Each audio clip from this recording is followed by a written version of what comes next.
Olá, sejam muito bem-vindos ao Fala Uro. Eu sou o Dr. Deusdete Cortez E eu sou o Dr. Luiz Felipe. e juntos nós vamos falar aqui com vocês sobre urologia num bate-papo fácil e descomplicado.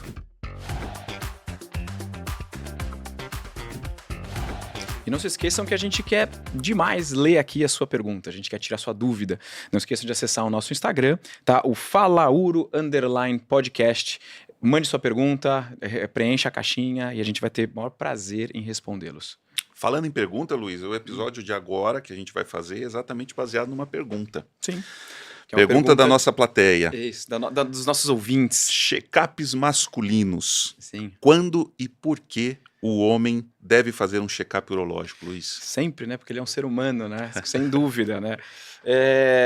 Eu tenho uma informação bem legal que acho que dá pra gente entender algumas coisas.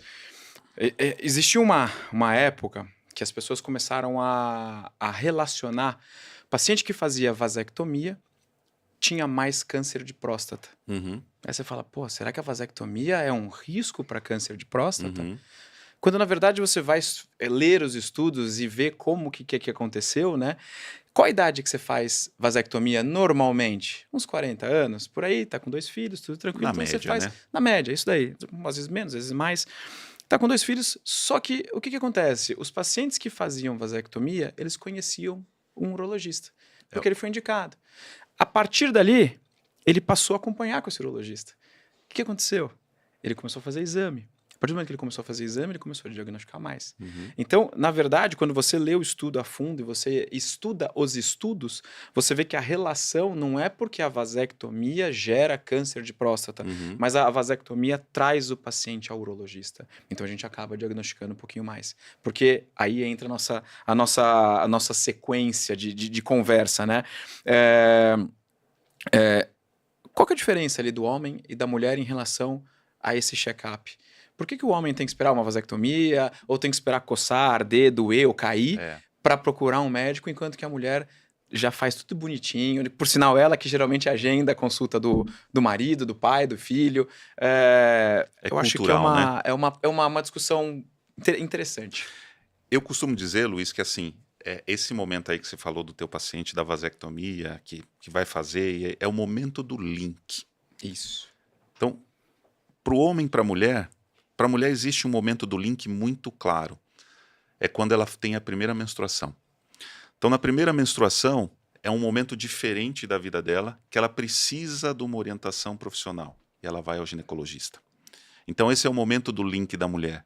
E aí a gente se pergunta, qual é o momento do link do homem? Será que a gente tem que esperar aos 40 anos, quando ele começa a ouvir sobre próstata? Ou será que ele tem que esperar quando ele for fazer uma vasectomia para ele ter o momento do link? E a resposta, obviamente, é não. Né? Uhum. Então, apesar de não ter uma fase muito bem determinada na sua vida, como as meninas têm a primeira menstruação, o homem tem que ter esse momento do link.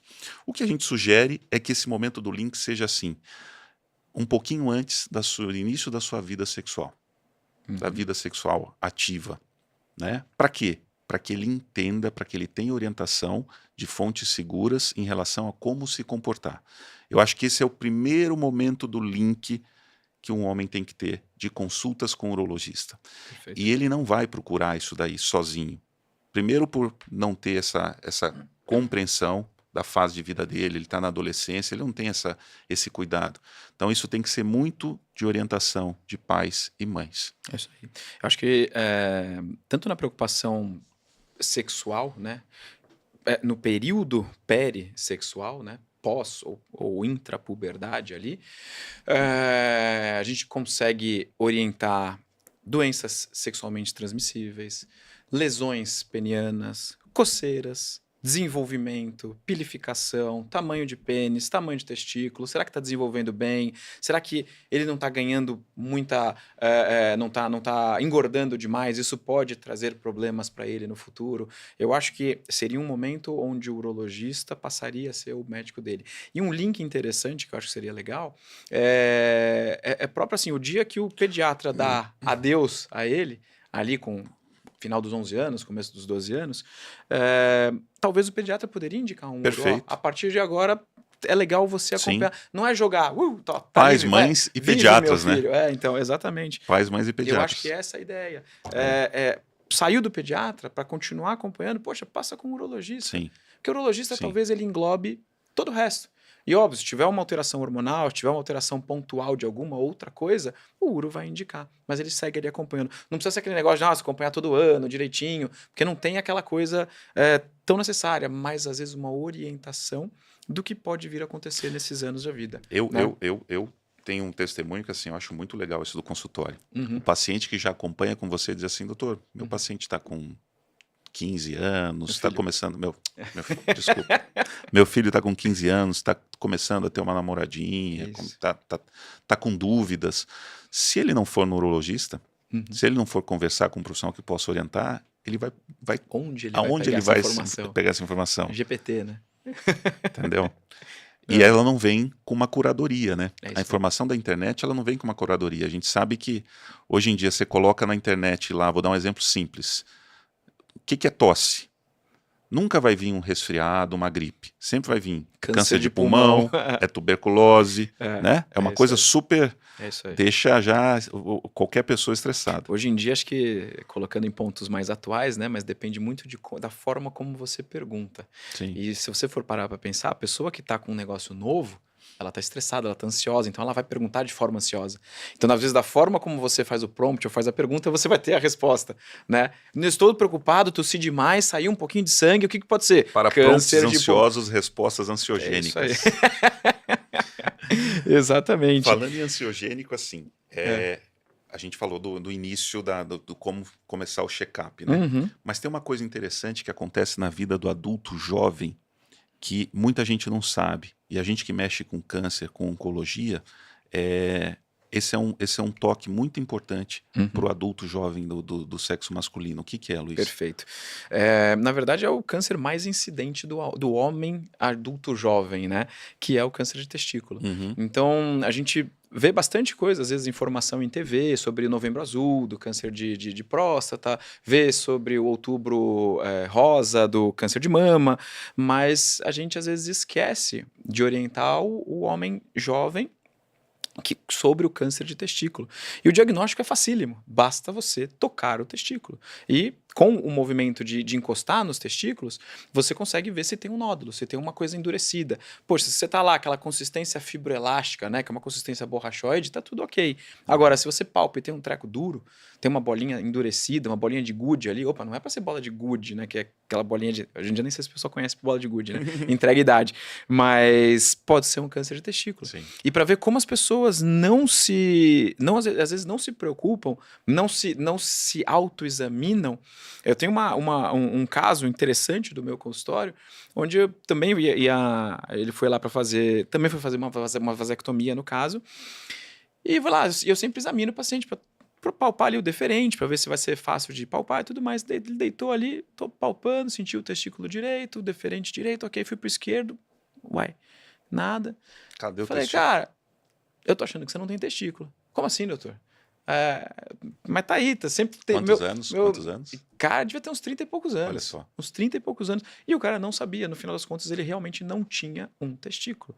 Ou seja, o cara simplesmente ele não fez normal. Aquela consulta da adolescência que a gente acabou de comentar. Entendeu? Aí, ele fez alguma cirurgia? Não fez uma cirurgia, não fez nada. Ele simplesmente, provavelmente, ele tinha... um testículo escondido, que aumenta a chance de câncer de testículo, inclusive. Exatamente. Né? E aí cabem outros exames e tudo mais. Então, acho que esse é o check-up. Eu não tô a fim de encontrar nada, mas eu quero só passar ali para ver que tá tudo ok. Né? Então, acho que essa é a situação principal do check-up.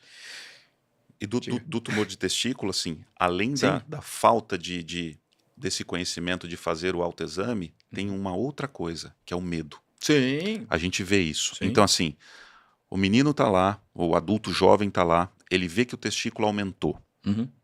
A primeira coisa que ele faz é assim, deixa eu ficar quieto, porque isso daqui vai melhorar. Exato. Se eu for no médico, eu vou perder o testículo, pode ser alguma coisa, ele fica com medo. Ele tem aquele medo de partilhar isso com alguém, até às vezes com os pais, com pessoas próximas. Sim. E isso é de literatura. A gente tem um atraso do diagnóstico, do momento que começa a ter o tumor, até chegar num profissional que vai tratar aquele tumor do testículo, entre 3 a 6 meses. Sim.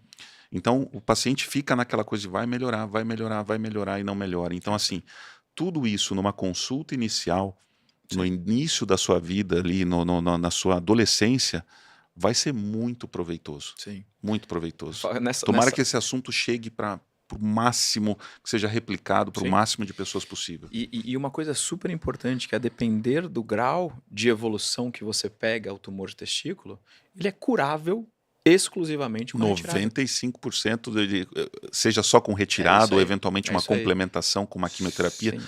mas é um tumor que pego numa fase inicial, ele tem um potencial de cura enorme, altíssimo. enorme. É isso que é legal. Em contrapartida, se você deixa ele escapar o timing de tratamento, ele passa a ser algo muito perigoso. Sim. Né? Não só de tratamento local, Sim. mas de recidivas, metástases à distância, uma coisa que, assim, muitas vezes é o que você falou, durante esses 6 meses de evolução, poxa, talvez ele tenha perdido o timing de curar e ele passou a controlar só. Então é uma coisa extremamente importante, né? E outra orientação para testículo são os casos de torção de testículo. Sim. Então, Sim. torção de testículo, pessoal, é o seguinte, é a urgência da urologia. É isso aí. Então, o que acontece? Normalmente, história natural. O paciente acorda de manhã com uma dor muito forte no testículo, não teve trauma, não teve batida. Ou é acordado de madrugada. Ou de madrugada, né? Então, a dor é tão forte que ele é acordado. Sim. E aí ele tem uma dor que não teve batida, não teve nada. O que acontece? Isso daí pode ser a torção do testículo. Então, existe uma artéria que leva sangue para o testículo. Quando o testículo gira sobre o próprio eixo, o sangue para de chegar no testículo. Aquilo gera uma isquemia, uma falta de sangue. Isquemia é igual a dor, o organismo sente como dor. E isso é uma urgência urológica. Você tem tempo para desfazer a torção e salvar aquele testículo. É isso aí. Algo em torno de 6 horas. Isso aí. O que a gente infelizmente vê muito no dia a dia? O paciente tem a dor do testículo muito forte, ele vai tomando analgésico e às vezes ele demora, ele perde esse tempo precioso, que a gente diz que tempo é testículo, né? Uhum. Então ele perde esse tempo precioso de salvar o testículo por pura e simples falta de informação. Às vezes não é nem falta de acesso, que infelizmente a gente sabe que tem no nosso país a falta de acesso ao urologista, mas muitos é por falta de informação. Sim. Né? E às vezes, como você disse também, é testículo, é área genital. É um moleque de 13 anos, ele não quer mostrar o testículo para a mãe dele, ele fica lá quietinho, vou segurar a dor aqui, amanhã eu falo se não melhorar, aí, ou seja, você vai empurrando com a barriga e a coisa, numa dessas você perde o testículo. Porque realmente é isso que o Deusete falou. Talvez seja a grande urgência urológica que a gente tem, por exemplo, quando a gente está numa retaguarda. A hora que ligam, olha, tô com uma torção, acabou. Sobreaviso de um hospital, indo, né? Fui. Porque é aquele negócio, cada minuto conta. Isso. E você tem que chegar, e quanto antes você levar para o centro cirúrgico, antes você distorcer esse paciente, maior a chance de você preservar esse testículo. Então, basicamente é isso daí. Chegamos no adulto lá no 40 anos, né? Isso, exato. Eu acho que talvez aquele negócio, né, que a gente mais escuta, né? Doutor, fiz 40 anos, chegou a hora, né? O cara vem se entregando para você já, assim, né? Traz flores, um copo de uísque. Doutor, cheguei. Urologista é a especialidade que você escolhe a dedo, né? Exato. Então, é 40, é 35. Vamos lá. Por que desses 40 anos? Por que ficou essa coisa do 40 anos? Por causa da vasectomia? Não. É exatamente isso. É exatamente o que a gente falou. Então, assim, acaba sendo um momento onde o homem, de tanta informação que ele recebe, diz assim, vai cuidar da próstata.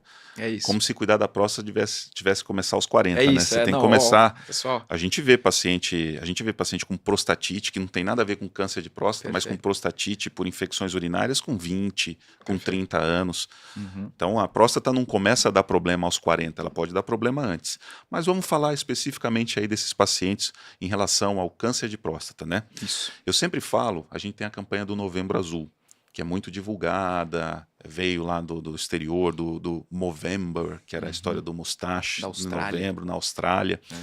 A gente tem até, depois se vocês quiserem, no nosso antigo Bicast atual Fala Urba, tem episódios aí que vocês podem assistir do Novembro Azul. Mas assim, eu sempre bato na tecla que o Novembro Azul, ele não é especificamente para câncer de próstata. Ele tem que ser para toda essa conversa que a gente está tendo aqui. Esse episódio seria muito facilmente colocado num Novembro Azul. Sim. Né? Sim. Agora, falando especificamente da próstata, o que a gente sabe? Orientações de guidelines e principais sociedades do mundo. Tá? Pacientes sem fatores de risco. E quais são os fatores de risco?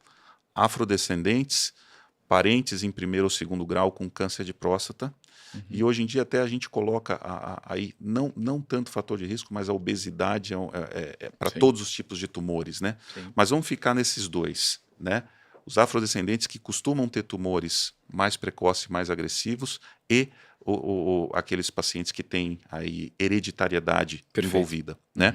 Para esses pacientes, a gente recomenda a partir dos 45 anos que ele comece a fazer o PSA e o exame do toque da próstata. Tá? Não adianta polemizar em relação ao toque da próstata, mas assim, são dois exames simples, né, Luiz? Você quer comentar sobre eles?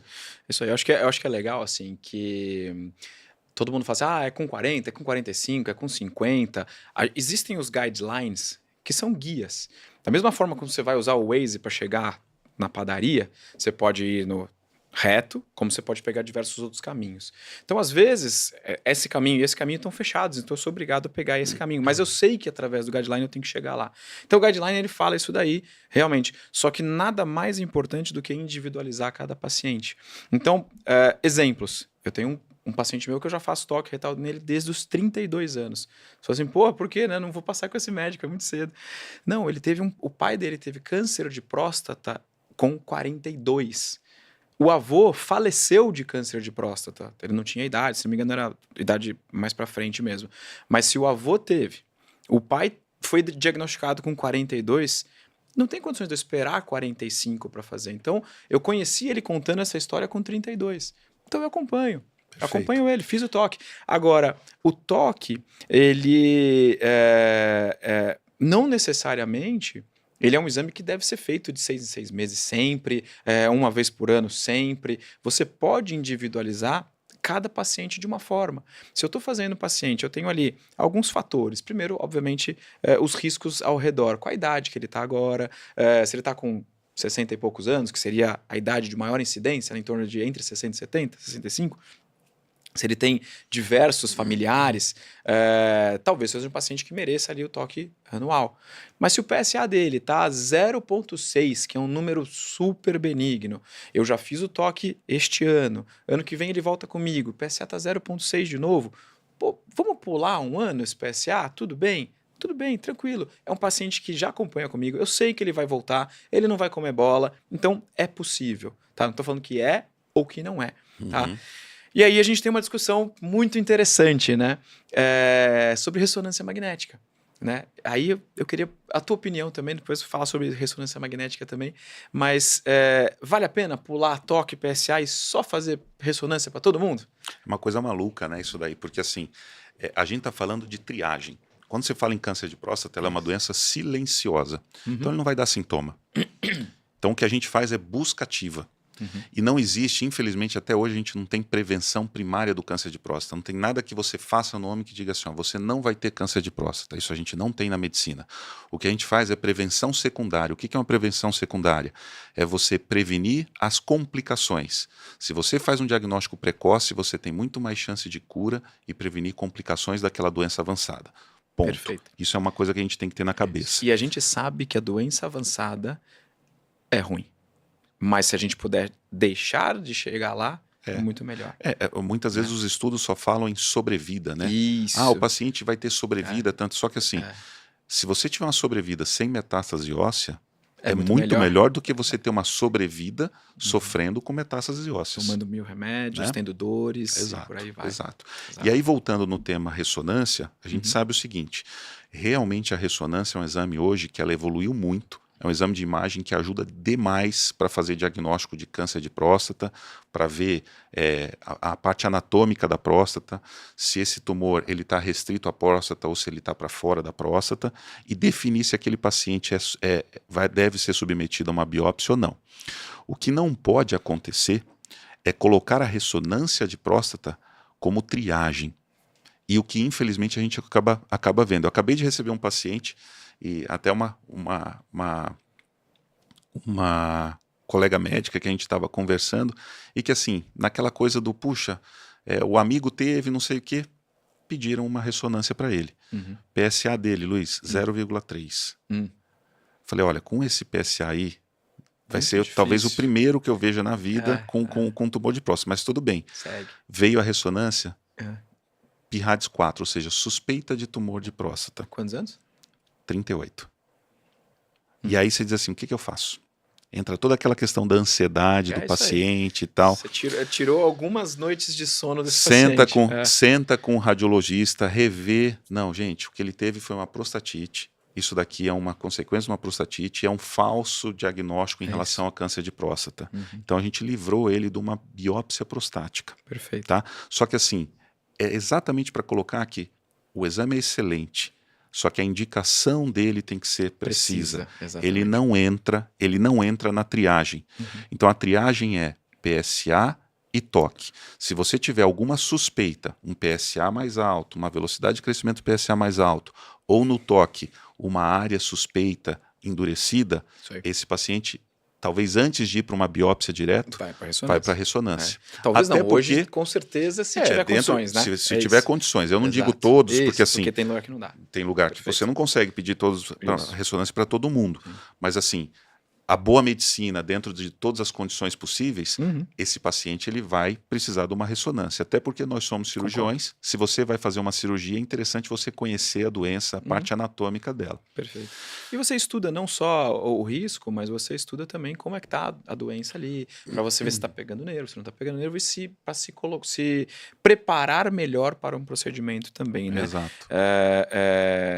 Mas é muito interessante. E isso, assim, é uma discussão que a gente está aqui há, sei lá, 5 minutos falando, mas são discussões de 20. horas, não, 5 minutos falando de ressonância, vamos dizer. Mas são discussões de horas em congressos, são discussões de diversos congressos, tem congressos específicos falando sobre isso. Sim. E uma coisa muito interessante também em relação à ressonância é que, é o que você falou também, eu fui lá e discuti com o radiologista. A depender a interpretação do radiologista, se você colocar um estudo de ressonância para 3 radiologistas, e se você tem comprovado em estudo, para 3, você vai às vezes encontrar 3 diagnósticos diferentes, 3 estadiamentos. Variabilidade interobservador, né? Exatamente. Talvez a inteligência artificial chegue para ajudar, nesses exames de imagem. Talvez não. Já chegou, já é uma realidade.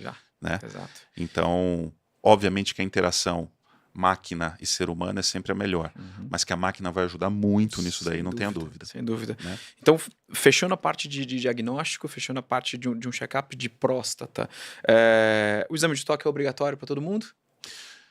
Eu acho que é boa prática médica. Exato. Eu ainda acho que ele tem que estar dentro. E outra coisa, pessoal, fora de qualquer tabu, fora de qualquer brincadeira que a gente faça, mas assim, é um exame simples, é um exame indolor e é extremamente importante. Sim, 2 coisas importantes. Se eu tivesse 2 opções, eu tenho um PSA para colher e tenho exame de toque. O toque é melhor. A gente sabe que 20% dos pacientes com PSA normal podem ter um toque alterado. E outra, você está lá no interior do Nordeste, nos pacientes que você não tem acesso à saúde, não tem acesso à água, você vai pedir um PSA para ele vai demorar séculos para fazer. Se você tiver literalmente uma luva e estilocaína e vaselina, você consegue fazer um screening numa população inteira. Então é uma coisa até de saúde pública. Apesar que o PSA não né? é um exame também nada absurdo. Exato. Né? Então assim, Exato. vamos colocar assim, o mínimo necessário. O toque concordo, mas assim, tem que ter o PSA também. Acho que o PSA ajuda mas se bastante. Se tivesse que escolher um, PSA ou toque, eu fico com o toque. Acho que é melhor. eu vou passar isso é muito filosófico. Exato. Eu queria comentar mais uma coisa, que a gente falou de diagnóstico e falou de fatores de risco, que eu lembrei aqui. Você falou de medicina personalizada, individualizar, né? A gente não pode esquecer que eu falei dos afrodescendentes, falei da hereditariedade, mas hoje em dia na medicina personalizada a gente tem as alterações genéticas também. Né? Sim. Então a gente tem consensos dentro da genética e da uro-oncologia, onde pacientes com mutações de certos genes, e aí eu vou colocar os maiores exemplos desses dois, é o BRCA1 e BRCA2, ATM. Que são genes, o ATM, o ROXB13, enfim, são vários. Um monte mas, de assim, sopa de letrinha aí. Eu acho que o mais famoso, que inclusive é o da Angelina Jolie, Sim. né? Porque ele é um gene que está relacionado não só ao câncer de próstata, mas ao câncer de ovário e ao câncer de mama, Uhum. que são tumores muito semelhantes, assim, do ponto de vista de comportamento. Então, se o paciente tem alterações nesses genes, mutações nesses genes, ele é um paciente também de alto risco e tem que começar assim como você falou. É a partir dos 35 anos. A gente não tem, assim, o quanto antes, né? Uhum. O quanto antes. Porque o mais novo que eu operei, eu tinha 38. O teu 38, quanto? também. 38. Então, 38 anos. E assim, Se fosse pela coisa se correta... você fosse esperar os 45, Isso. É isso talvez aí. você tivesse aí uma doença já avançada. Não tenho dúvida. Então, individualizando esses pacientes que... e como é que ele vai fazer esse teste? É para todo mundo fazer? Não. De jeito nenhum. Você faz... aí é uma consulta, a gente sempre orienta, não faça teste genético por oferta de internet. Faça o seu teste genético que você vai saber, porque nada pior do que um teste genético sem orientação de um profissional. Se você quiser fazer um teste genético, e por que a gente pede teste genético? Quando você tem um histórico familiar muito forte, você encaminha esse paciente para um geneticista para fazer uma coisa chamada aconselhamento genético. Isso aí. Tá? Porque... E aí sim, você faz o teste e esse geneticista vai destrinchar aquele teste para você e dizer assim, ó, você tem que cuidar disso daqui, cuidar disso dali. Então, por exemplo, para mama, se você tem um BRCA1, BRCA2 mutado, você pode discutir uma mastectomia profilática. Para câncer de ovário, também, se você tem um BRCA1 mutado, você pode discutir uma oforectomia, uma retirada dos ovários profiláticos. Para próstata, nem tanto. É complexo você dizer assim, uma prostatectomia profilática. Sim, né? Exato. Por causa dos efeitos colaterais. Incontinência, impotência. É uma informação muito importante que você vai ter em mãos, né? E precisa de muita responsabilidade para aconselhar nessa parte. E é triste, então, porque você vê na internet, faça o seu teste, não só para... Outro dia, complexo. o que eu vi foi para... Chegou no Pra WhatsApp, no WhatsApp para emagrecimento. Emagrecer. Se você tem tendência para engordar, faça o seu teste, entendeu? É muito É complexo isso. complexo. Da mesma forma, eu prefiro não opinar. Não neste momento. Vamos passar, vamos passar. Eu acho que assim, é legal a gente deixar uma mensagem. Momento reflexão agora. Momento reflexão, né? Pra gente ir já encerrando o nosso... Isso, juntando as informações que a gente tem aqui. Eu acho que é legal passar essa informação para filhos, para pais, para mães, para irmã, né? Para aqueles que estão em torno né? Em torno daqueles que vocês... Principalmente para a mãe e para as irmãs, porque 80% Exato, das consultas do urologista são elas que agendam. Leve o teu filho, leve o teu pai, leve o teu irmão, leve seu tio ao urologista. Tá? Isso aqui não é propaganda própria, não. Isso aqui eu não tô nem... É mandar ao urologista. Para quê? Para que ele tenha um acompanhamento. Para que ele perca aquela coisa de ficar se escondendo, né? É legal fazer o check-up, de novo, não para procurar problema, e sim para se encontrar, tratar da melhor maneira. Então eu acho que eu vejo se hoje... conhecer, né? Exato. Conhecer o seu organismo. Não tenha dúvida. E eu vejo hoje o uro como o médico do homem. Eu adoro essa tua frase, você reforça sempre. O urologista é o médico do homem. Ele homem. é o médico do homem. A gente faz o meio campo entre as especialidades, né? Quantos ultrassons de tireoide você pediu no consultório e veio um nódulo, depois o paciente diagnosticou e ele vem te agradecer. Doutor, se não fosse pedido aquele ultrassom de tireoide... Outra, endoscopia e colonoscopia. Sempre. Entendeu? Sempre. Então chega na de fazer colonoscopia, endoscopia, resumo é o urologista ópera, que pode pedir, né? É aquela coisa, resumo da ópera, ele vai ter acesso a um médico para cuidar dele, né? Para cuidar e ir levando. A hora que precisar, olha, putz, não precisa ir longe com um câncer de reto, nada, mas... poxa, olha, acabei de olhar aqui e vi que seu TSH está um pouquinho alterado. Acabei de ver aqui, você já percebeu que sua diabetes está um pouquinho acima? Você está comendo muito? Você está engordando? Vamos tentar ver isso? E faz parte do nosso atendimento. Eu não estou ali, o urologista não serve só para ver a próstata. Ele serve para cuidar do homem, né? E cuidar do indivíduo. Outras coisas também, não só do homem, mas da mulher também, né? Isso mas aí gera outro, mas não vamos entrar nesse... Para a gente não entrar na polêmica, mas assim, o urologista também atende todas as faixas etárias, todos os gêneros. Exato. Tá? Mas é que hoje nós estamos falando de check-up masculino. É isso aí. Acho que é isso aí. Você fechamos? Começou, eu termino, né? né? Termine, Eu acho, então tá termine bom. então. Então é isso aí, acho que a gente fica por aqui. Agradeço a sua participação, agradeço o tempo que você nos escutou. Caso tenha alguma dúvida, não deixe de mandar uma mensagem para a gente no Instagram, aqui mesmo, @falauro_podcast. Até a próxima, pessoal. Muito obrigado. Grande abraço. Até a próxima.